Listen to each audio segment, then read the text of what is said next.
कुरुक्षेत्र में अर्जुन जब अपने सामने गुरु बाबा भीष्म और अपने सभी सगे संबंधियों को देखते हैं तो उनका मन विचलित हो जाता है और श्री कृष्ण से कहते हैं, हे माधव, मैं गुरु द्रोण से कैसे युद्ध कर सकता हूँ जिन्होंने मुझे धनुष बाण की विद्या दी, और बाबा भीष्म पर कैसे बाण चलाऊं जिन्होंने मुझे गोद खिलाया।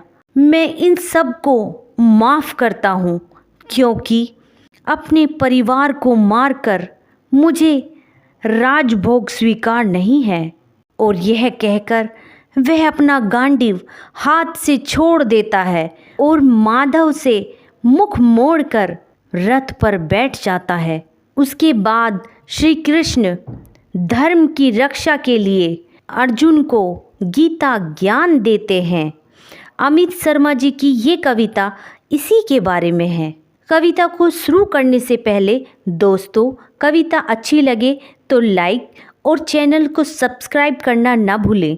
तो चलिए चलते हैं कुरुक्षेत्र के मैदान में, जहाँ श्री कृष्ण अर्जुन को ये समझा रहे हैं कि तुम्हें ये युद्ध क्यों लड़ना चाहिए। एक नजर में रणभूमि के कण कण डोल गए माधव, टकटकी बांध कर देखा अर्जुन, एकदम बोल गए माधव। हे पार्थ, मुझे पहले बतलाते, मैं संवाद नहीं करता। पार्थ, मुझे पहले बतलाते, मैं संवाद नहीं करता। तुम सारे भाइयों की खातिर कोई विवाद नहीं करता। पांचाली के तन पर लिपटी साड़ी खींच रहे थे वो, दोषी वो भी उतने ही हैं, जबड़ा भींच रहे थे जो। घर की इज्जत तड़प रही थी, घर की इज्जत तड़प रही थी, कोई दो टुक नहीं बोले।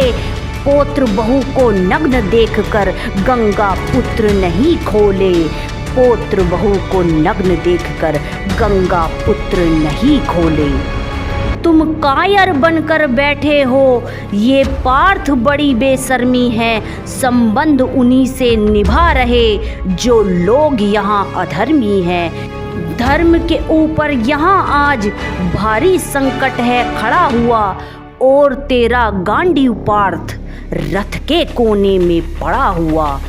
धर्म पे संकट के बादल तुम छाने कैसे देते हो, कायरता के भाव को मन में आने कैसे देते हो।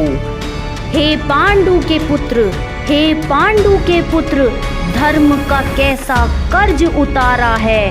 शोले होने थे आंखों में, पर बहती जल की धारा है। गांडीव उठाने में पार्थ जितनी भी देर यहाँ होगी, इंद्रप्रस्थ के राजभवन में उतनी अंधेर वहाँ होगी।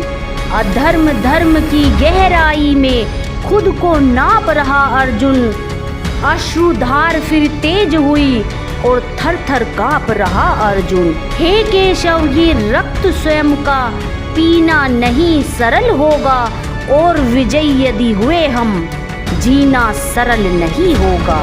हे माधव, मुझे बताओ, कुल का नाशक कैसे बन जाऊं, रख सिंहासन लाशों पर शासक कैसे बन जाऊं। कैसे उठेंगे कर उन पर जो कर पर अधर लगाते हैं, करने को जिनका स्वागत ये कर भी स्वयं जुड़ जाते हैं। इन्हीं करों ने बाल्यकाल में सबके पैर दबाए हैं, इन्हीं करों को पकड़ करों में पिता मैं मुस्कुराए हैं। अपनी बाणों की नोक जो इनकी ओर करूँगा मैं, केशव मुझको मृत्यु दे दो, उससे पूर्व मरूंगा मैं। बाद युद्ध के मुझे न कुछ भी पास दिखाई देता है, माधव इस रणभूमि में सब नाश दिखाई देता है। बात बहुत भावुक थी, किंतु जगत गुरु मुस्कुराते थे और ज्ञान की गंगा निरंतर चक्रधारी बरसाते थे।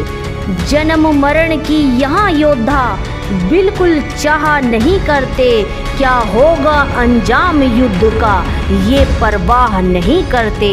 पार्थ यहाँ कुछ मत सोचो, बस कर्म में ध्यान लगाओ तुम, बाद युद्ध के क्या होगा ये मत अनुमान लगाओ तुम। इस दुनिया के रक्तपात में कोई तो एहसास नहीं, निज जीवन का करे फैसला, नर के बस की बात नहीं। तुम ना जीवन देने वाले नहीं मारने वाले हो, ना जीत तुम्हारे हाथों में, तुम नहीं हारने वाले हो। ये जीवन दीपक की भांति यूं ही चलता रहता है, पवन वेग से बुझ जाता है वरना जलता रहता है। मानव वश में शेष नहीं कुछ, फिर भी मानव डरता है, वह मरकर भी अमर हुआ जो धर्म की खातिर मरता है।